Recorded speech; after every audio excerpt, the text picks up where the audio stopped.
네, 레스토랑 산을 다녀왔습니다. CJ에서 투자해서 만든 곳이고요. 우리가 알고 있는 안성재 셰프, 굉장히 유명하죠. 흑백 요리사의 심사위원으로 나왔던 안성재 셰프가 한남 모수를 했을 때 3스타를 받았잖아요. 한남 모수도 CJ에서 투자해서 만든 곳인데 안성재 셰프가 나가면서 폐업을 하게 됐죠. 그 이후로 CJ에서 투자해서 만든 곳이 레스토랑 산입니다. 레스토랑 산의 메인 셰프는요, 안성재 셰프랑 같이 샌프란시스코 미슐랭 스타 땅에서 같이 일을 했다라고 하고요. 오히려 안성재 셰프보다 더 헤드 셰프였다라고 제가 들었어요. 굉장히 실력 있는 분이다라고 알고 있고요. 그래서 CJ 투자를 했겠죠. 레스토랑사는 지하 1층에 있고요. 층고는 굉장히 높아서 답답하지 않습니다. 주차는 업장 건물 맞은편에 할 수 있고요. 낮은 차, 큰 차 쉽게 진입이 가능하니까 주차는 전혀 문제가 안 될 것 같습니다. 사실 이런 하이엔드 업장들은 주차가 불편하면 가기 싫어지는 경우가 있는데 여기는 주차장을 굉장히 넓게 계약을 해서 사용을 하고 있는 것 같아요. 테이블 좌석은 오픈 키친을 볼 수 있고요. 저희는 룸을 예약을 했는데 6인 룸을 예약을 했습니다. 네, 오늘은 산에 왔어요. 레스토랑 산.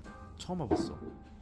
그리고 여기 룸, 밖에 테이블도 있고 오픈 키친이잖아. 6인 예약해서 여기를 예약해줬습니다. 와인 리스트는 정말 다양한 와인들이 있는데요. 해외 서척가의 3배 정도 되는 가격을 가지고 있어요. 그래서 굉장히 와인 가격이 비싸고요.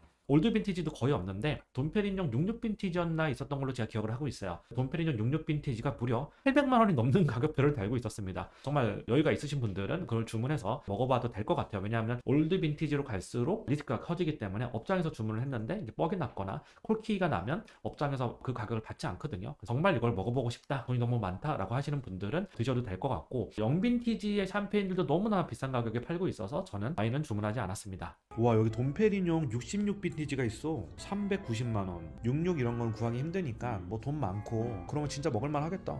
상태가 완전 퍼펙트하면 살아는 있겠지만 그렇게 맛있진 않을 거야. 근데 어쨌든 돈페리뇽 66도 있습니다. 신기하다. 그리고 돈페리뇽 2013 빈티지를 58만원에 팔고 있습니다.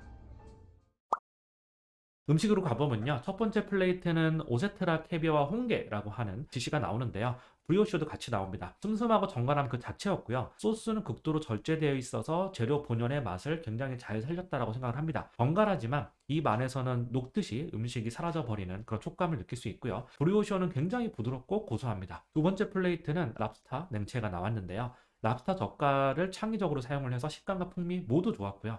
맛의 밸런스가 굉장히 좋은 플레이트였다고 저는 생각을 해요. 세 번째 플레이트는 옥동 튀김인데요. 옥동, 알, 유자 등으로 만든 옥동 튀김. 이거 강추입니다. 바삭거리는 가을의 낙엽 같은 느낌이고요. 한 겹 벗겨내면 부드러운 속살과 고소한 생선을 먹는 그런 느낌이었어요. 식감을 더해주는 것은 같이 튀겨주는 알인데요. 알을 아주 얇게 튀겨가지고 그게 식감을 굉장히 바삭바삭하게 만들어주는 부분이 있었습니다. 이것이 별미였고요. 네 번째 플레이트는 연어알 절임이었는데 아기 간하고 들기름 그리고 연어알로 이런 조화를 만들 수 있다니 신기함이 있었어요. 역시 절제된 정갈함이 돋보였고요. 부드럽게 얇게 씹히는 맛, 10개 씹히는 맛, 이게 되게 중요한데 그게 일품이었습니다. 다섯 번째 플레이트는 고니가츠가 나왔는데요. 고니가츠로 만든 요리 정말 독특하죠. 소스는 약간은 스파이시했는데 잘 어울렸고요. 한식은 스파이시한 음식이 많잖아요. 약간 스파이시한 김치로 만든 소스로 먹는 느낌이었습니다. 그럼에도 불구하고 굉장히 절제된 정갈함이었어요. 무늬오징어는 도톰한 식감이 좋았고요. 그 안에 쫄깃한 식감을 가진 무언가가 씹히는 느낌이었는데 소스는 먹물을 섞어서 만들었고요. 고소하고 살짝 달콤한 느낌이었어요. 그럼에도 불구하고 굉장히 정갈한 재료 본연의 맛과 향을 느낄 수 있는 그 정도의 감도로 항상 음식을 만드시는 것 같아요. 보리새우도 식감 너무 좋고요. 무늬오징어에서 쓴 소스랑 비슷한 느낌이었습니다. 푸딩처럼 부드럽고 선선한 식감 그리고 탱탱한 보리새우의 조화가 굉장히 좋았습니다. 커다란 전복조림도 임팩트가 상당히 좀 있었고요. 메인 요리는 살치살 숯불구이였는데 도톰하게 썰어서 2점이 나옵니다. 4점 정도 주었으면 더 좋았을 걸 하는 아쉬움이 남았습니다. 다른 것보다는 식감이 정말 예술이었고요. 마지막 식사는 황당하게도 돼지국밥입니다. 미슐랭 스타에 준하는 이런 식당이 돼지국밥을 주다니.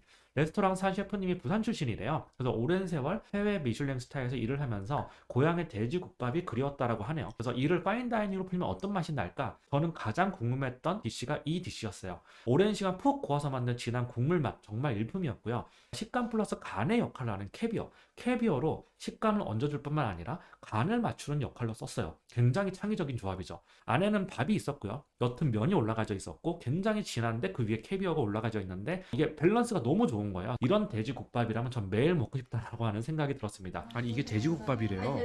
캐비어에 여기에 면도 있고 돼지국밥이 이렇게 럭셔리할 수 있다니.